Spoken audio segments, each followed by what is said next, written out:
एक एक शास्त्र एक एक जगह एक एक शब्द कहा है। कभी विपरीत सुनने में लगता है जैसे ये विरुद्ध शब्द है। एक ही शास्त्र में अभी कुछ कहा है, दूसरे श्लोक में उल्टा कह रहे हैं। ऐसा देखने में आता है, लेकिन ऐसा नहीं है। शब्द ठीक है, उसमें कोई भूल भ्रांति है ही नहीं। भ्रम प्रमाद विप्रलिप्सा कारण पाठव, उसमें भगवत वाक्य में ऐसा है नहीं। लेकिन कभी कभी साधक जो है वो भ्रमित हो जाते हैं, समझ नहीं पाते हैं, तो विपरीत अर्थ कर बैठते हैं। कोई कोई पक्ष ले लेते हैं, कोई कोई पक्ष ले लेते हैं, विरुद्ध हो जाता है। ऐसा है। जैसे महाप्रभु का चैतन्य चरितमृत में महाप्रभु कहते हैं, नित्य सिद्ध कृष्ण प्रेम साध्य को बुनाए, श्रवणादि शुद्ध चित्त करय उदय। कहते हैं नित्य सिद्ध कृष्ण प्रेम जो है साधन के द्वारा वो प्राप्त करना संभव नहीं है। श्रवण आदि द्वारा जब चित्त शुद्ध होता है तभी शुद्ध चित्त में कृपा करके वो प्रेम उदित होते हैं, स्वयं प्रकाश। फिर और एक जगह कह रहे हैं, साधन बिना साध्य वस्तु को वो नहीं पाए, कृपा करी कहो राय पावार उपाय। साधन बिना साध्य वस्तु माने प्रेम। हमारे जो लभ्य वस्तु है वह साध्य वस्तु। हमारा साध्य क्या है, हम क्या चाहते हैं? राधा रानी के चरण में प्रेम चाहते हैं, है ना। प्रेम तो हमारा लक्ष्य है। राधा रानी लक्ष्य नहीं है, कृष्ण लक्ष्य नहीं है। लक्ष्य क्या है? हमारे प्रेम लक्ष्य है। हमको प्रेम प्राप्ति करना है। बोले प्रेम बिना भगवत दर्शन से कुछ नहीं होता है।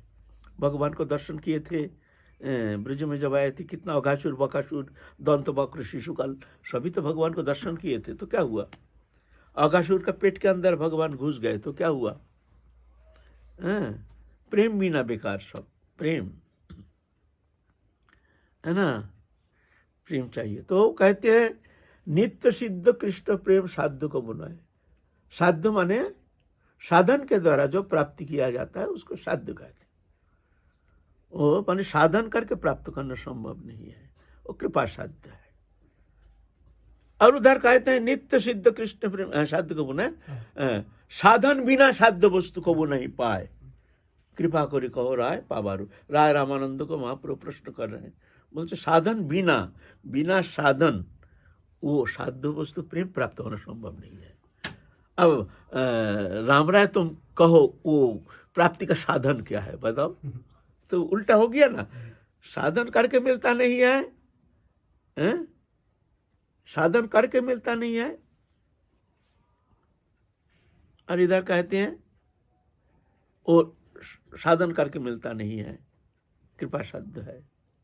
साधन बिना भी मिलता नहीं है, साधन बिना साधन भी मिलेगा नहीं। तो वास्तव में बात एक ही है, समझने का फेर है। शास्त्र में ऐसा कहे बहुत विरुद्ध शब्द श्रीमद् भागवत पुराण में, गीता में ढूंढो तो उसमें ऐसे विरुद्ध शब्द दिखने में आता है जो कि साधक भ्रमित हो जाएंगे। कौन सा पंथ अवलंबन करेंगे? ये ठीक है ना ये ठीक है, दोनों ठीक है, एक ही शब्द है। तुम्हारा समझने का फेर है। बोलो समझेंगे कैसे? बोलते ददामी बुद्धि जोगं तंग चिरमामोपजानती थी। जब शरणागत होकर भगवत चरण में समर्पित होकर के, भगवत चरण आश्रय करके, जब वो भगवत प्रसन्नता के लिए समस्त कर्म संपादन करते हैं, साधन चेष्टा भी, तो भगवान कृपा करके उसके भीतर बैठ करके उसको विदित करा देते हैं। ददामी बुद्धि योग, मैं बुद्धि देता हूँ, जान जाता है। फिर उसको मैं विदित करा देता हूँ, मैं सबके भीतर रहता हूँ ना। सर्वस्व चाहं हृदि सन्निविष्टो मत्त स्थितिर्गणम अपहनंचो सर्वैर अहम एव वेद वेदांतकृत वेद विदेव चाहम। सबके भीतर मैं ही निवास कर रहा हूँ। मत्त स्थितिर्गणम अपहनंचो, मेरे द्वारा ही नीति ज्ञान होता है, प्राप्त होता है। अपहनंच, ये अपसारित माने नष्ट होता है, ये भी मेरे द्वारा।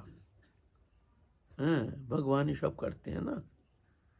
तो भगवत कृपा से ही प्राप्त हो सकता है। लेकिन साधन बिना साध्य वस्तु को वो नहीं पाए।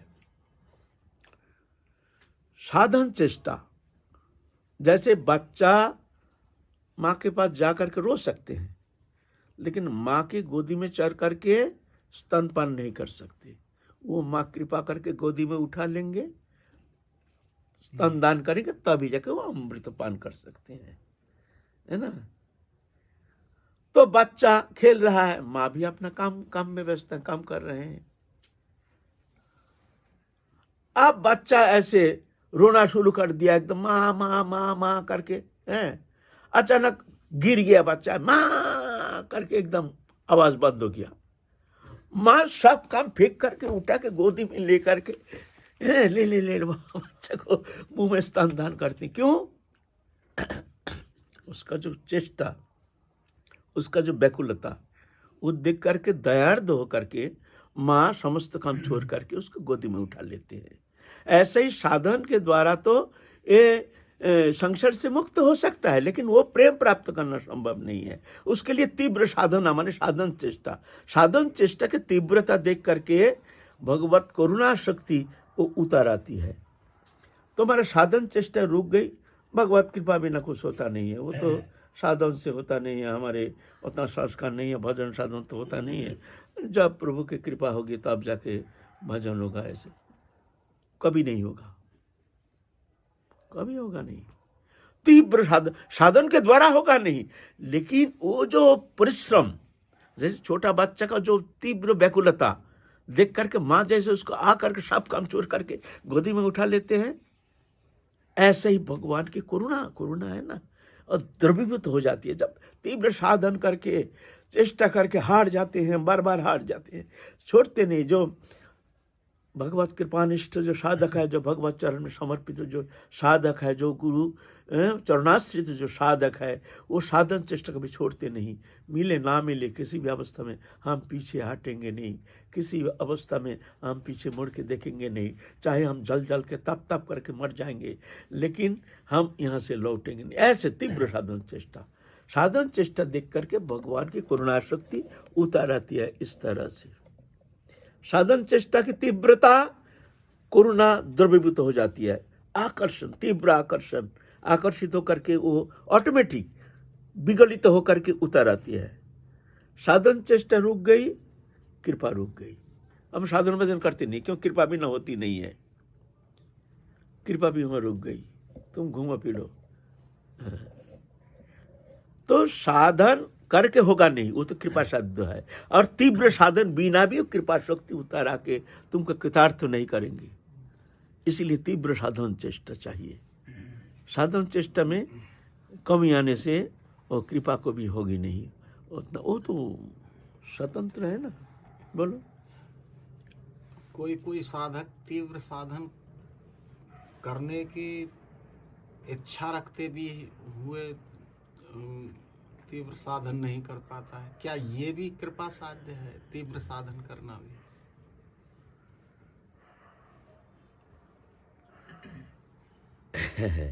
देखो,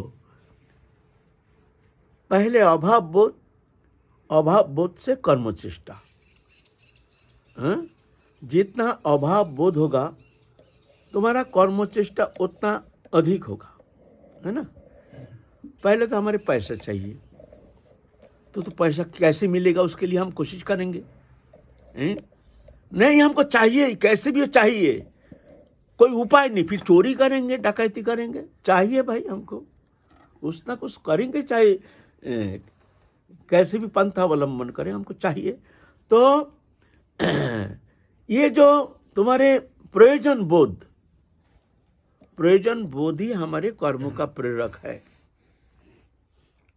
प्रयोजन बोध, हमारा प्रयोजन नहीं, पैसा का जरूरत नहीं, तो क्यों भाई डोलेंगे, इधर जाएंगे उधर जाएंगे, भागेंगे। जैसे साधु है, जैसे हम है, जैसे साधु है, हमें जरूरत ही नहीं है, हमारी जरूरत ही नहीं। बोले कोई आपसे बात सब बंद कर दे तो घर हमारे क्या नुकसान होता है। अरे 2 रोटी तो मिल जाएगा, वो तो राजनी तो देंगे ही। मैंने रोटी भी नहीं दिया, फिर जंगल के लता पत्ता कितना सब ऐसे विटामिन प्रोटीन है में, वो कोई रकम खा के जीवन धारण करना ऐसे कोई बड़ी बात नहीं है। तो हमारे लिए क्या चिंता है? हमारे लिए चिंता क्या है? तो वो थोड़ी वो कर्म करेगा। हमको अगर करोड़ रुपए का संपत्ति दे करके, फैक्ट्री दे करके तुमको फैक्ट्री का मैनेजिंग डायरेक्टर बना देते हैं और पूरा प्रॉपर्टी तुम्हारा है, तुम्हारे नाम पे, वो भयभीत तो होकर के भागेगा वहां से साधक। अरे बाबा क्या जंजल रे बाबा, क्योंकि हमारा प्रयोजन ही नहीं। वो करेगा क्यों ऐसा काम? अब प्रयोजन होगा तो प्रयोजन तुमको ऑटोमेटिकली कर्म में प्रेरणा दे करके खींच ले जाएंगे। प्रयोजन बोध ही उसका कर्म का प्रेरक होता है।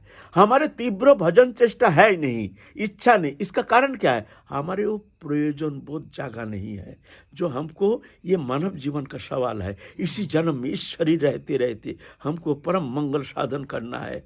नहीं तो समय बीते जा रहा है। ये समय आगे क्या है कोई गारंटी नहीं है। जो आगे हमारे लिए अच्छे दिन इंतजार कर रहा है, मंगलमय दिन। ऐसा भ्रम में नहीं पड़ना। वर्तमान सबसे सुंदर समय है, ये समय को व्यतीत नहीं करना। पकड़े रहो। हाँ, अभाव बोध माने भगवत प्राप्ति के लिए हमारी तीव्र इच्छा। अभाव बोध नहीं, अभी तो हमको मिला नहीं, अभी तो हमारा समय बीते जा रहा है। कहाँ हमको तो प्रेम प्राप्ति हुई नहीं, हमारा तो भगवत दर्शन हुई नहीं। हाँ, मैं कहाँ जाऊँ, क्या करूँ? तो ऑटोमेटिकली साधन चेष्टा तीव्रता, तुम जो कह रहे हो ना तीव्रता, भागेगा। ये सब कपटता है। वो साधन चेष्टा उनका तीव्रता नहीं। अरे भाई, उसको भागा के ले जाएगा। घर द्वार संसार छुड़ा करके कहाँ से भागेगा। रोने के लिए उसको समय नहीं मिलेगा। चलो जंगल चलो कि कहाँ जाऊँ, कैसे करूँ। ये हमारा मानव जीवन का सवाल है। अभी पीछे मुड़ के देखने का समय नहीं है। समय बहुत खराब है। हमको भजन करना है, हमको भगवत प्राप्ति करना है। तुम्हारा अभाव बोध जागने से तीव्र भजन, जितना अभाव बोध उतना तुम्हारा साधन चेष्टा में तीव्रता आ जाएगी। ये कपट तो छल कपट नहीं करना। तीव्रता लाने के लिए तुमको प्रेरणा दिया नहीं जाता, तुम्हारे भीतर ही प्रेरणा आ जाएगी। कोई निश्चिंत होकर बैठे हैं, खा रहे हैं, पी रहे हैं, आश्रम है, मंदिर है, रुपया पैसा है, आनंद है, प्रचार कर रहे हैं, खूब आनंद है। ठीक है, आनंद में रहो। राधा रानी कहते हैं ठीक है, आनंद रहो, बच्चा खुशी रहो। कोई चिंता नहीं है। और जो बच्चा इस तरह से रोता रहता है, माँ समस्त काम छोड़ करके बच्चा को उठा लेता है। बच्चा हमारा बहुत परेशान हो गया, अब गोदी में उठा लो। करुणा शक्ति कृतार्थ करती। तो प्रयोजन बोध, हमारा जीवन का प्रयोजन क्या है? हरि भक्ति, भगवत चरण में भक्ति हमारे लिए वही हमारे एकमात्र लभ्य वस्तु है, साध्य वस्तु है। इस शरीर रहते रहते अगर नहीं मिला, कोई गारंटी नहीं। काल चक्र कहाँ से बहा करके कहाँ ले जाएगा, कोई गारंटी थोड़ी है। अनंत काल तो घूमते घूमते यहाँ आ गया है। अभी भी इंतजार, अभी भी निश्चिंतता, अभी भी निश्चिंत होकर खा रहे, सो रहे हो। समय भी कोई गारंटी नहीं है। भी जब लंबा समय तो 100 साल जिएंगे, कोई गारंटी नहीं। देही नंग क्षणभंगुर जीवन है, क्या गारंटी है? इसलिए समय तो प्रयोजन बोध जागने से जिसका जितना समय, ये प्रयोजन बोध माने हमको ठाकुर जी चाहिए, ठाकुर जी चाहिए, हमको राधा रानी चाहिए। जब प्रेम परिचय जाते हैं तो उसका लक्षण क्या होता है? चाहिए। चाहन कैसे होता है? आहार प्रहार जैसे, जागरण दशा अनुताप सागर जैसे। जितना समय जागे रहते हैं, अनुताप के एक सागर जैसे, एक समुद्र में जल रहे हैं। हमको मिला नहीं, कब मिलेंगे, कहाँ मिलेंगे, अभी मिलेंगे, कहाँ जाऊं? कभी तो भागते हैं गोवर्धन, कभी भागते हैं राधा कुंड, कभी भागते हैं तो बरसाना में, कहाँ मिलेंगे, कैसे मिलेंगे? आहार प्रहार जैसे, जागरण दशा अनुताप सागर जैसे, संसार जल शून्य कूप जैसे। जैसे कुआं में प्यासा गया है पानी पीने के लिए, हैं, लेकिन उसमें पानी है नहीं, तो वो कूप से उसका कोई लेना देना नहीं, उसमें जल नहीं है, तो कूप से क्या? तो संसार, यहाँ कोई प्यास बुझाने का कहीं स्थान संसार में है नहीं। जान करके संसार से मन उब जाता है। संसार जल शून्य कूप जैसे, ऐसी स्थिति आ जाती है। क्या कहते हो? एक अभाव बोध क्या? प्रयोजन बोध, प्रयोजन बोध होगा तब ना तुम्हारा अभाव बोध होगा, अभाव बोध होगा तब ना तुम्हारा व्याकुलता आएगी, व्याकुलता आएगी तब ना तुम्हारा उत्कंठा बढ़ेगी, उत्कंठा बढ़ेगी तब ना तुम जाके वो कृपा अनुभव करोगे। ये तो क्रमिक है, उसका बहाना बनाने से होगा नहीं। हमारे संसार है, भजन है, बच्चा है, कच्चा है, यह है, वह है, हम आप कह रहे हैं ऐसा करो, भजन करो, वो करो, वो करो। अब तो संसारी है नहीं, अब तो बैरागी होकर के संसार छोड़ के जंगल में आके बैठ गए हैं, आपके लिए क्या है। ये सब बहाना चलता नहीं है। जब वो व्याकुलता जाग जाती है, जब वो भगवत प्रेरणा, जब भगवत प्राप्ति के लिए, जब मानव जीवन का सवाल आ जाता है, जब दिखता है हमारे सामने ये ब्रह्मांड जैसे शून्य सा है, भगवत प्राप्ति इस जन्म में नहीं किया तो हमारे लिए बहुत भारी भूल हो जाएगा। इस भूल को चुकाने के लिए ना जाने कितना जन्म फिर बीत जाएगा, कोई गारंटी नहीं। तो कहाँ उसको घर द्वार फीका पड़ जाएगा, सब छोड़ने का जरूरत नहीं, वो ऑटोमेटिक छूट जाएगा। किसी का माला करने का समय नहीं, बाबा क्या करें, संसार है, जानते हैं भजन करना चाहिए, क्या करूं बाबा, लेकिन क्या करूं, ये संसार है, ये है, स्त्री पुत्र परिवार है, अब तो साधु है, आपके लिए बहुत समय है, भजन करना ही आपके लिए, क्या करूं बाबा। इसलिए कोशिश करते हैं, जानते हैं भजन करना जरूरी है, लेकिन क्या पर समय मिलता नहीं, इसलिए कितना करते हो, नहीं चार फेरा करता हूं दिन में, उनके लिए माला करने का समय नहीं। अरे एक भजनानंद साधु के पास गया है, आपसे थोड़ा बात करना दो मेरी, हमारा माला छोड़ने का समय नहीं, उनका माला पकड़ने का समय नहीं, हमारा माला छोड़ने का समय नहीं, आपसे बात करने का हमारा समय नहीं। बोलिए अच्छा ठीक है, राधे श्याम, हमारा ये काम है, एक ही माला है, किसी का करने का समय नहीं, अरे किसी का छोड़ने का माला छोड़ने का समय नहीं। प्रयोजन बोध जाग जाएगा तो समय हो जाएगा। समय के इंतजार करने का आवश्यकता नहीं है, समय तुम स्वयं ही खींच लोगे। 24 घंटा समय है, जहाँ तुम्हारा प्रयोजन है, जिस वस्तु के प्रति तुम्हारा आकर्षण है, जिस वस्तु तुम चाहते हो, उस वस्तु प्राप्ति के लिए ऑटोमेटिकली तुम्हारा मन छूट जाएगा और वही वस्तु प्राप्ति के लिए तुम समय खींच लोगे, तुम खींच लोगे। यहाँ बैठे हैं ना बहुत, तो अभी एक फोन आ जाए, एक्सीडेंट हो गया, कुछ हो गया, माने कुछ अघटन हो गया, हमारा बात सुनने का समय नहीं, बाबा कहीं से कोई टैक्सी मंगाओ जल्दी करके, किराए में हमको जाना है, अभी जाना, समय तुम निकाल लोगे, सब छोड़ छाड़ के वृंदावन छोड़ के अभी पहुंच जाओगे, 2 घंटे में फरीदाबाद पहुंच जाओगे। क्यों? वहाँ जरूरी काम है, जरूरी काम है। अब आया है वृंदावन में भजन करने के लिए कुछ दिन, ठीक है, अच्छा है, ऐसे कुछ जरूरी काम आ गया, फोन आ गया, काल ही एकदम चले, अभी चले, फिर अगला साल आएंगे, देखेंगे, अभी हमको जाना। समय निकाल लोगे तुम, समय होता नहीं है, समय निकाला जाता है। जिसमें तुम जिस काम के लिए जरूरी समझते हो, उस काम के लिए तुम स्वयं समय निकाल लेते हो, वही 24 घंटे समय है। काम करते हो सिर्फ जरूरी बोध से। कोई सारा दिन जुआ खेल रहा है, सुबह से शाम तक खाने का समय नहीं, देखो जुआ खेल रहा है, सारा दिन बीत गया, खाना नहीं पीना नहीं, जुआ खेल में। कोई गपशप में समय व्यतीत कर रहा है, कोई कुछ में समय व्यतीत कर रहा है, तो ये क्या है? जरूरी बोध। उसको अच्छा लगता है, अच्छा लगने के कारण उसमें समय निकल लेता है। इसलिए सब चालाकी बुद्धि नहीं करना। जो तीव्र भजन कैसे होगा, वो करा लेगा, तुम्हारा जरूरी बोध तुमको करा लेगा। जरूरी बोध जागेगा तो ऑटोमेटिकली भजन भी शुरू हो जाएगा। यह बात है ना। अब जरूरी बोध होगा कैसे? इसके लिए चाहिए सत्संग। सत्संग में जाकर के ऐसे महत् संग हो जो कि अनुभवी प्रेमी भक्त के संग हो। हमारे जैसे बोलने वाला नहीं, बोलने से काम नहीं चलेगा। बोलने वाला बहुत मिल जाएगा रास्ते में, कोई भी आपको उपदेश दे देगा। हमारे ये संसार सब हम लोग सब घमंडी है ना। आप किसी के पास जाकर के कहिए, एक दुर्जन से दुर्जन, उसके पास जाके कहिए जे भैया हम आपको सुने, आपके बहुत विचारधारा बहुत अच्छा है, ऐसे हम सुन करके आपके पास आए हैं, हम ऐसी स्थिति है, आप बताइए हमको क्या करना चाहिए। वो इतना फूल जाएगा, आपको बैठे के चाय पिलाएगा पहले अपना पैसा से, फिर आपको उपदेश करना शुरू कर देगा, ये करी। वो जानता नहीं है हमारा औकात क्या है। ऐसे घमंडी है हम लोग सब, ऐसे घमंडी। तो ऐसे शब्दों से काम नहीं चलेगा।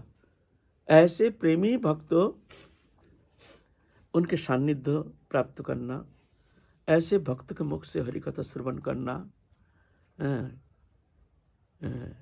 फिर जाके वो धीरे धीरे उसका अभाव बोध जागेगा, नहीं तो ऐसा थोड़ी लगता है। आपकी तो व्याकुलता जाग गई, जाग के आप तो कहाँ जागे? जागने से यहाँ अभी निश्चिंत होकर बैठे रहे थे। आप तो वहाँ पहुँचे हुए हैं। यहाँ तो निश्चिंत होकर बैठे हैं अभी तक। देखो ना, खा रहे हैं पी रहे हैं, निर्लज्ज बेशरम जैसे। निर्लज्जता सीमा नहीं, अभी भी साधु बन के दिखा रहे हैं, बहुत साधु है। अब निर्लज्जता का सीमा नहीं। तो चुपचाप बैठे रहते तो अभी तक, लेकिन बात अभी तो सो जाते, अभी तो खाते, अच्छा लगता। खाना पीना छूट जाएगा ना। अपना प्रियजन कोई मर जाता है तो क्या करते हैं? खाना अच्छा लगता है? क्यों नहीं लगता? उनके चिंतन में मन डूब जाता है। ऐसे ही जब भगवान के लिए, ठाकुर जी के लिए जब ऐसे व्याकुलता आ जाती है तो खाना पीना अच्छा लगता है ना, गपशप अच्छा लगता है ना, ग्राम्य वार्ता अच्छा लगता है ना, देहोदैहिक वस्तु पदार्थ के प्रति हमारे आसक्त होकर के हम उसके पीछे घूमेंगे, वही वस्तु प्राप्ति के लिए हम कोशिश करेंगे। ये सब बात नहीं चलेगा। बात क्या है जी, जो साधक इस रंगीन दुनिया में फंसे हुए हैं विविध प्रकार के, वो निकलना उसके लिए बहुत, सब कुछ जानते हुए भी, समझते हुए भी व्याकुलता नहीं ला पाता। इसका तो कोई कारण ढूंढ कर के भी इसका कारण है पूर्व संस्कार। पूर्व संस्कार प्रबल होने का कारण जानबूझ करके भी वो उससे मुक्त होना संभव नहीं होता है। संस्कार है ये। गीता में कहे ना अर्जुन, अतः न प्रयुक्त पापं चरति पुरुष अनिच्छन्न भी वाष्णेय बलाधिप नियोजित। हे कृष्ण, तुम तो कहते हो मन को संयमित करो, लेकिन हम तो देखते हैं अदृश्य शक्ति प्रयुक्त अयं पापं चरति पुरुष, हमको प्रयुक्त कर रहे हैं पाप कर्म करने में, अन्याय कर्म करने में, गलत कर्म करने में। हमको प्रयुक्त करे एक शक्ति, अनिच्छन्न भी, मेरी कोई इच्छा नहीं, मैं जानता हूं ये ठीक नहीं, उचित नहीं, जानता हूं ये हमारे लिए अमंगलकारी है, लेकिन बलाधिप नियोजित, बलपूर्वक धक्का मार के जैसे हमको वो पाप कर्म करा लेता है। फिर रोता है वही जीवात्मा, हम ही भूल करते हैं, फिर हम ही रोते हैं, हाय हाय हमने ये क्यों किया, ऐसा क्यों किया, कैसा क्यों किया। ये संस्कार ऐसा होता है। तो धीरे धीरे साधु संग में रह करके, धीरे धीरे भजन प्रक्रिया के द्वारा ध्यान धारणा उपासना आदि माध्यम करके, सत्संग में रह करके धीरे धीरे जब उसके भीतर जो सात्विक गुण बढ़ता है तो धीरे धीरे ये तमोगुण रजोगुण दुर्बल हो जाता है। तभी जाकर के उसके भीतर जो भगवती प्रेरणा है वो प्रबल होने के कारण फिर जाके वो निकल जाता है। नहीं तो विषय लोगों का संग, बहिर्मुख लोगों का संग, भोग वृत्ति भोग्य पदार्थ के अंदर रह करके कठिन तो है ही। तो इसके लिए गृहस्थी के लिए विशेष करके श्री धाम में आकर के बीच बीच में सत्संग साधु संग में रह करके मन की जो बैठा हुआ जो हमारा मनोवृत्ति जो दुर्बल मनोभाव को उसको आगे बढ़ाने के लिए प्रयत्न करना चाहिए। जैसे मान लो मैया लोग चूल्हा चेता है रोटी बनाने के लिए, तो क्या करते हैं, लकड़ी देते हैं, लकड़ी दे करके दूसरा काम में चले जाते हैं। तो लकड़ी मुंह के पास आकर के लकड़ी बुझ जाता है, ये लकड़ी है ना, जलते जलते फिर जल्दी आकर के लकड़ी को हिला करके फिर थोड़ा भीतर दे करके फिर काम करते हैं। नहीं तो अग्नि के ऊपर बैठे रहना, दूसरा काम भी करना है। मैया ख्याल रखते हैं जो हमारे लकड़ी बुझ ना जाए, लकड़ी बुझ जाने से हमारा फिर चूल्हा चेताना पड़ेगा, हमारा सब्जी खराब हो जाएगा, बेकार हो जाएगा। तो इस तरह से ये साधु संग में आकर के अग्नि को जलाना, माने अपने विवेक को इस तरह से जागृत करने के लिए चेष्टा करना चाहिए। विवेक को जगा देते हैं सत्संग, साधु संग, वो उसके विवेक जग जाता है, सुप्त विवेक जाग जाता है। फिर संसार में जाना जरूरी है।